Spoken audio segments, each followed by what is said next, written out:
La victoire est entre nos mains. Lopetine les da la bienvenida al Dakar 2011.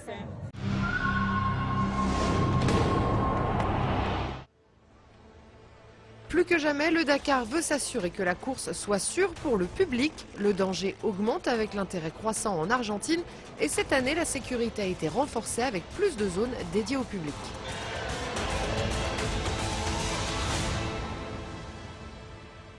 On a déjà fait un repérage très précis des pistes et des zones de spectateurs qu'on peut installer sur les spéciales. Donc en fonction des spéciales, on a entre 3 et 4 zones de spectateurs qui sont balisées, encadrées par la gendarmerie. Ce sont environ 25 000 représentants des forces de l'ordre locales et des autorités qui sont mobilisés rien que pour la sécurité. Nous travaillons ici depuis avril, presque un an, et nous diffusons en permanence dans les médias des messages pour mettre en garde le public. Llega la fiesta del personal Rally Dakar. Autos, motos, camiones. Pero cuidado, nunca se acerque a la ruta. Nunca cruce la ruta. Le plus important est d'informer les gens au sujet des zones interdites, mais il y a tellement de gens qu'il nous faut vraiment travailler en amont.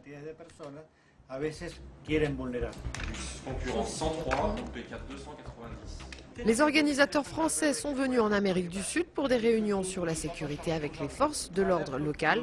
Et en même temps, ils ont réalisé des simulations dans leur QG à Paris. Le but, gérer et anticiper toutes les surprises qui peuvent se produire sur un rallye Dakar.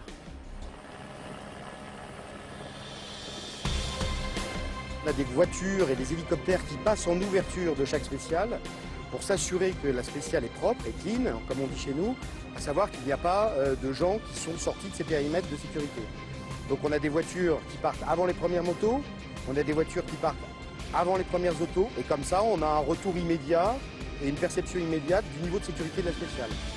Le Dakar maintient un grand intérêt pour le rallye. C'est l'un des événements les plus importants dans le monde avec 4 millions de spectateurs attendus en Argentine et au Chili.